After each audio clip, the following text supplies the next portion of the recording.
What's up? What's up? How you doing, my man? How you doing, my brother? We turn this all home, just mighty dells. Oh yeah. Raising my spirit. How you doing, my brother? All right, what's up, my man? Colleague Alex. How you doing, Alex? Right, how you doing, my My man? brother, how you? All right, doing all right, Harold. Brother from the same mother, Mother Nature. That's it. Good evening, everyone. It's Maurice from the Triple M Model Railroad. As you can see here, I have some Athearn Genersis models. These are an A and B units, F3s, Union Pacific. And I also have some Monster lights here from Monster LEDs from Al Mayo. Matter of fact, I have his lights too, but I haven't installed on any of my locomotives. Oh, by the way, actually, no. Actually, I do. I was in the process of installing on one of my SD70s, but I never finished. And actually, these models are actually Harold's. The gentleman that we met at the train show earlier this year. And he wanted to make some changes to the lights. He wanted to actually change out the red light in the front for some white LEDs. And so that's basically what the plan is. It's not going to be a terribly long video, but I'll probably go through, some of the process on how I'm going to change the lights. Now, this is a Tsunami 2 decoder, which is not a big deal. Actually, I like the sound on this Tsunami. I got it to run very well. Before it was running good, but it was just stopping too quickly. So I managed to change the settings on it, and it's running beautifully right now. So the only thing is I just got to change the lights. I think we may have messed around with the lights because the front light doesn't work. And also I noticed the rear light doesn't work, because there is a rear light on the A unit. Now the B unit, both lights, front and rear, actually work. So I don't know what he did, but I'll find out in a moment. What else works? I mean, one of the lights do work. I think it's the lower light that actually works. But if for some reason the way it's set up, it's not working correctly. I can't explain what the problem is.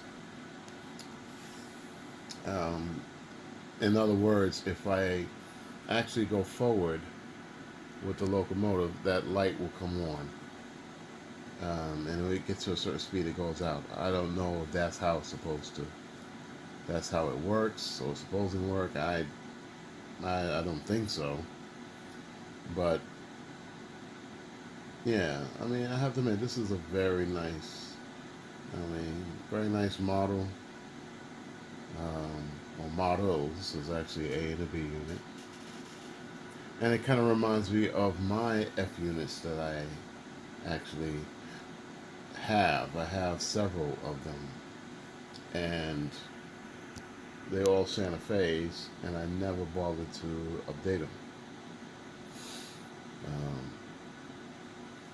And I'm looking at these, I think that's what I'm going to do, because my mind was actually on updating my SDP 45s, my Southern Pacifics. But I said, I'm going to put that on the back burner and actually do some work on my F7s. I had them for years, and they do have, two of them does have decoders in them, but they have the old Tsunami decoders, so they're not terribly great compared to the new ones, that is. And I'm going to change the whole board out and put some ESUs in there. I mean, I'm kind of thinking about maybe even putting some Tsunamis. Kind of thinking about it. I don't know. They do sound great, but it's just a headache trying to program those tsunamis. There's so many ways you can program them, but I don't know. I gotta think about it. I mean, I will eventually get tsunami engines. The SD90s that are coming next year, I'm definitely going to get the tsunamis that's in those. So that, I'm going to run those engines by themselves. I haven't decided how many I'm going to get. Depends how money is. Things are getting a little tighter and tighter. I live in New York City, so it's incredibly expensive here in this city, and it's just relentless. And I actually make good money. And it's even getting too expensive for me. So, but that's here nor there. Powerless to do anything about it. But yeah, so I'm going to start setting this up. And I'll take this model apart and we'll take a look and see what's inside. Okay, everyone, I've taken the shell off to inspect the model, and so far I found some interesting things. I have already taken out the light. I'm taking out the light here, which is pretty easy. It just slips right out. Once you remove that black tape that holds it down, holds the wire in place so it doesn't move all over. I just took it off, and it was pretty easy, straightforward. And I'm just going over the circuitry to see the wiring, to see what has to be done or how to do it. Now, basically what this red light is used for what is called the emergency stop. And this function works with the, I believe Digitrax control systems, MRC, Prodigies, and the like, and the NCE control cabs. Because those have stop buttons, and when you hit the stop button, it doesn't kill the power to the track. Whereas ESU products, if you hit the stop button, it will kill power to the track. So this feature wouldn't work with ESU, as far as I know. But with soundtracks, with the universal control systems, that's how it works. And what I'm thinking about doing is I'll keep this light in the model. I won't, butcher it. In the event in the future, if somebody wants to use this light, they can. So I'm going to tuck this light away somewhere. Actually, it would be nice to actually put it in the inside of the cockpit. But I don't think Harry will want that. For some reason, he's just completely turned off by that red light. Again, which is only for the emergency stop. So basically what Harold wants is to actually, if I can point to it, he wants to replace the light up here, the top light, with a regular light, a regular headlight. And we're going to use this Monster. This light is by Monster Railroad, Almeo. But the only problem is this is a little bit too long. The heat shrink on the wiring, so that may cause an issue when it comes to installing this.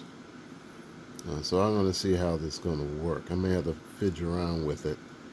I don't want to cut into it to a risking cutting the wire, because it's very, very, very small, very thin.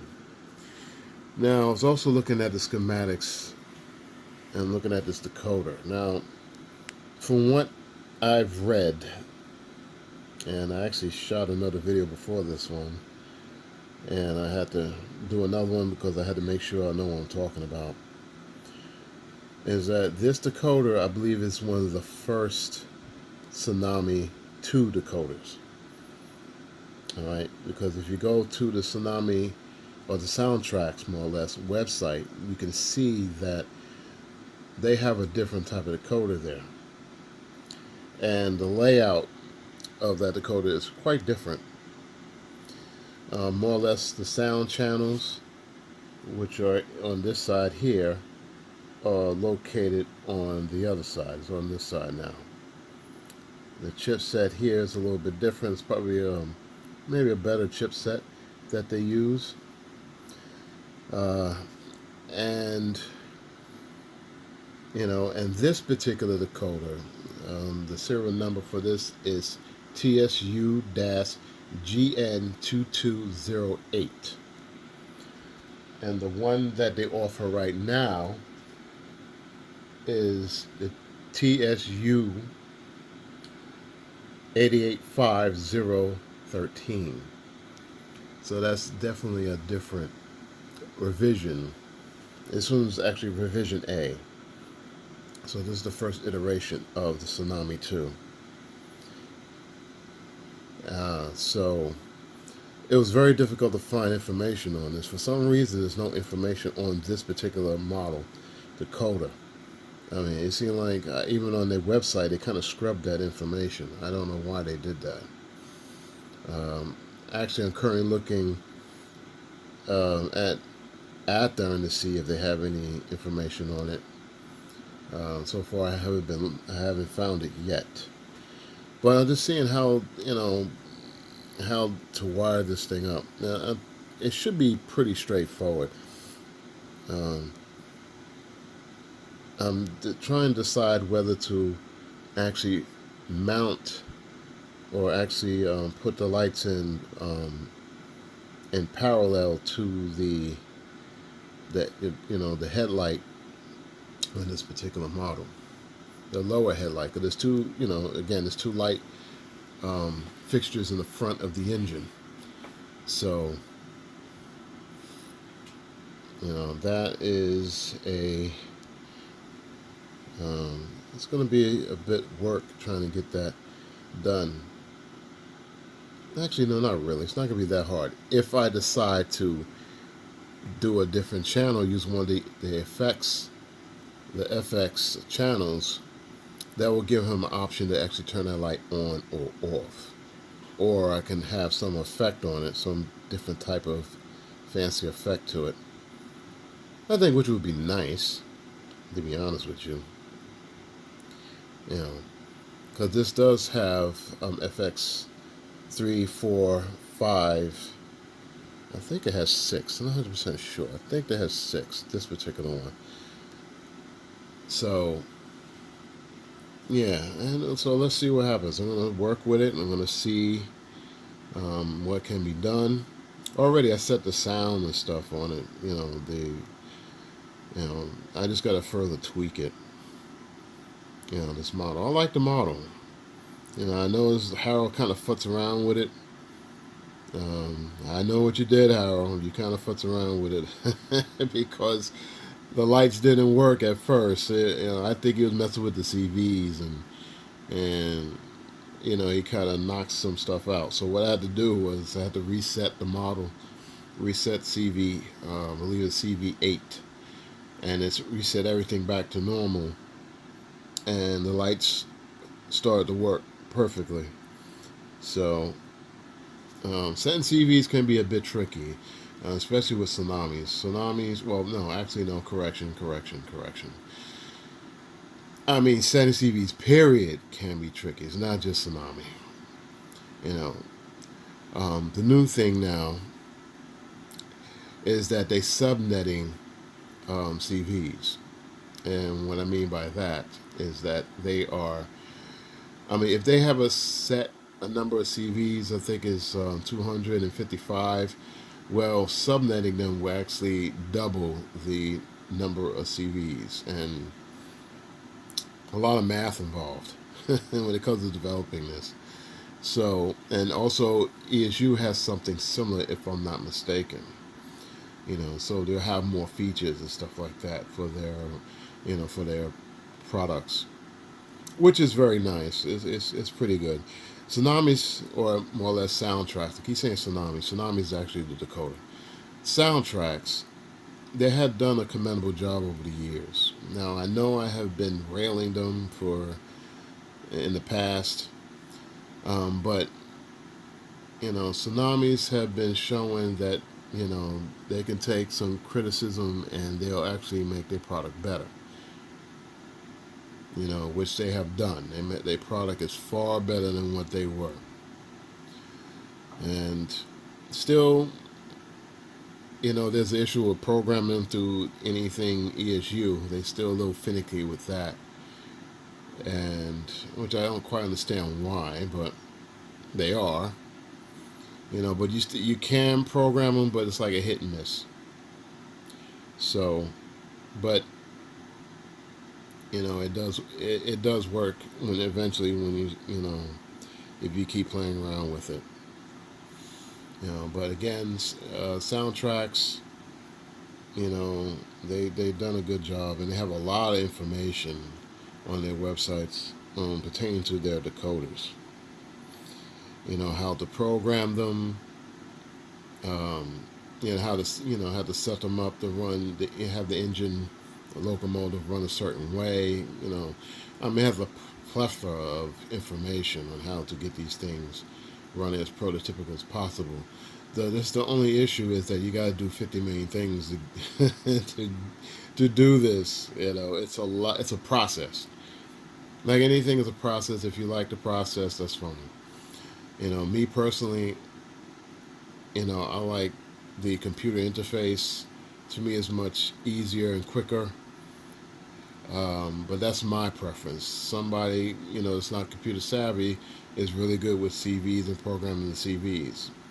And with practice, you can get pretty proficient with it, especially with the tsunamis.